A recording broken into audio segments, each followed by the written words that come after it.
ತನ್ನದೆಂಬುದು ಏನೂ ಇಲ್ಲದ ನಾಯಕ, ಆದರೂ ಎಲ್ಲರಿಗೂ ಸೇರಿದವರು ಇವರೇ ಮೋದಿ, ನಮ್ಮ ಮೋದಿ.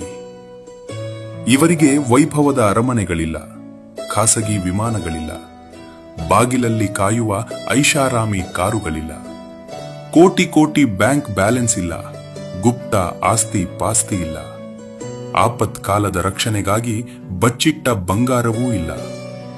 100 ಕೋಟಿ ಜನರ ಕನಸುಗಳಿಗಾಗಿ ಎಚ್ಚರಗೊಳ್ಳುವ ಇವರು ಇಡೀ ದೇಶದ ಜವಾಬ್ದಾರಿಯನ್ನೇ ಹೊತ್ತು ಮಲಗುತ್ತಾರೆ. ತಮಗಾಗಿ ಬದುಕದೆ ಕರ್ತವ್ಯವೇ ತಾವಾಗಿ ಬದುಕುತ್ತಿದ್ದಾರೆ. ಜಗತ್ತಿನತ್ತ ಒಮ್ಮೆ ಕಣ್ಣಾಡಿಸಿ ನೋಡಿ.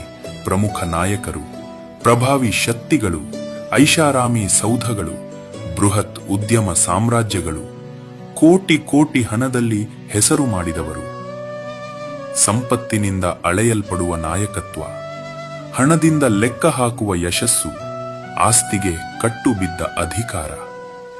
ಆದರೆ ಇಲ್ಲೊಬ್ಬ ವ್ಯಕ್ತಿ ಇದ್ದಾರೆ, ಎಲ್ಲರಿಗಿಂತ ಭಿನ್ನವಾಗಿ ಪ್ರವಾಹಕ್ಕೆ ಎದುರಾಗಿ ಈಜುತ್ತಿರುವವರು.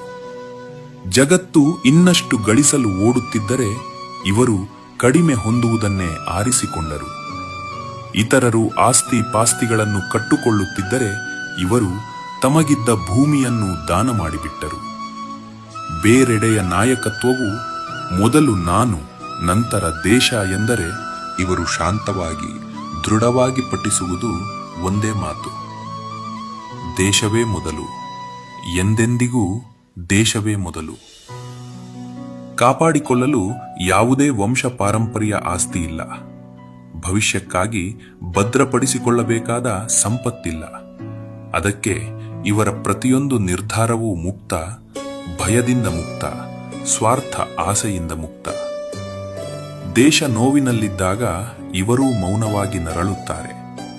ದೇಶ ಉನ್ನತಿಗೆ ಏರಿದಾಗ ತಾವು ಹಿಂದೆ ಸರಿದು ಭಾರತ ಹೊಳೆಯುವಂತೆ ಮಾಡುತ್ತಾರೆ. ಇದು ಬಡತನವಲ್ಲ, ಇದು ಜೀವನದ ಉನ್ನತ ಉದ್ದೇಶ.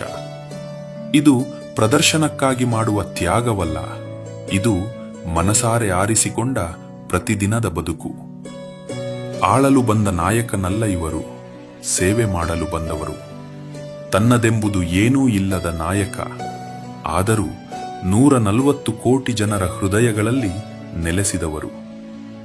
ಕೆಲವು ನಾಯಕರು ದೇಶದಿಂದ ಬದುಕುತ್ತಾರೆ, ಕೆಲವು ನಾಯಕರು ದೇಶಕ್ಕಾಗಿ ಬದುಕುತ್ತಾರೆ, ಇನ್ನು ಕೆಲವರು ದೇಶವಾಗಿಯೇ ಬದುಕುತ್ತಾರೆ.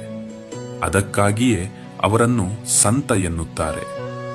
ಅವರು ಕಾವಿ ಧರಿಸುತ್ತಾರೆಂದಲ್ಲ, ತಮ್ಮ ಆಲೋಚನೆಯಲ್ಲಿ, ಉಸಿರಿನಲ್ಲಿ ಮತ್ತು ಜೀವನದುದ್ದಕ್ಕೂ ಭಾರತವನ್ನೇ ಧರಿಸಿದ್ದಾರೆ. ನಮ್ಮ ಎದೆಯಾಳದ ಪ್ರೀತಿ ನಿಮಗಷ್ಟೇ ಮೋದಿಜಿ.